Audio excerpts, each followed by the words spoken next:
শ্বশুরবাড়িতে চুরি করতে গিয়ে এলাকাবাসীদের হাতে আটক জামাতা। ঘটনা বৃহস্পতিবার রাতে তেলিয়ামুড়া থানাধীন নয়নপুর চাম্পলাই এলাকায়। ঘটনার বিবরণে জানা যায়, চাম্পলাই এলাকার বাসিন্দা রণধীর রায়।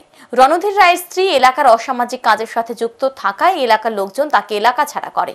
রণধীর রায়ের মেয়ের জামাই সুখরঞ্জন দাস তেলিয়ামুড়া থানাধীন হাওয়াইবাড়ি এলাকার বাসিন্দা। রণধীর রায় সহজ সরল মানুষ। প্রায় সময় তিনি ঘরে তালা দিয়ে ঘুরতে চলে যান। এই সুযোগে মেয়ের জামাই সুখরঞ্জন দাস শ্বশুরবাড়িতে একের পর এক চুরির ঘটনা সংঘটিত করে। বৃহস্পতিবার রাতে রণধীর রায় বাড়িতে ছিলেন না। এই সুযোগে মেয়ের জামাই সুখরঞ্জন দাস শ্বশুর বাড়িতে এসে ঘরের দরজা ভেঙে চুরির ঘটনা সংঘটিত করছিল তার এক সঙ্গীকে নিয়ে।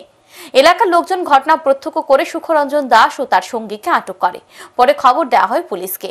পুলিশ ঘটনাস্থলে যাওয়ার পর ধৃতদের পুলিশের হাতে তুলে দেওয়া হয়। রণধীর রায়ের ভাইয়ের পরিবারের এক মহিলা জানান, ইতিপূর্বে সুখরঞ্জন দাস শ্বশুর বাড়ি থেকে গরু সহ রান্নার গ্যাসের সিলিন্ডার চুরি করে নিয়ে গেছে। এদিনও সে চুরি করতে এসেছে শ্বশুর বাড়িতে। তখন সকলে মিলে তাকে আটক করেছে।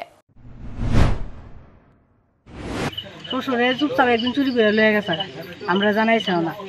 তারপর আর হঠাৎ করে আরেকদিন আজকে সেরা এই লুটপাটটি করছে আর কি। আরেকদিন এসে গরু লয়ে গেছে, আমরা জানাইছি না। তারপরে তারা কিছু কইছে না?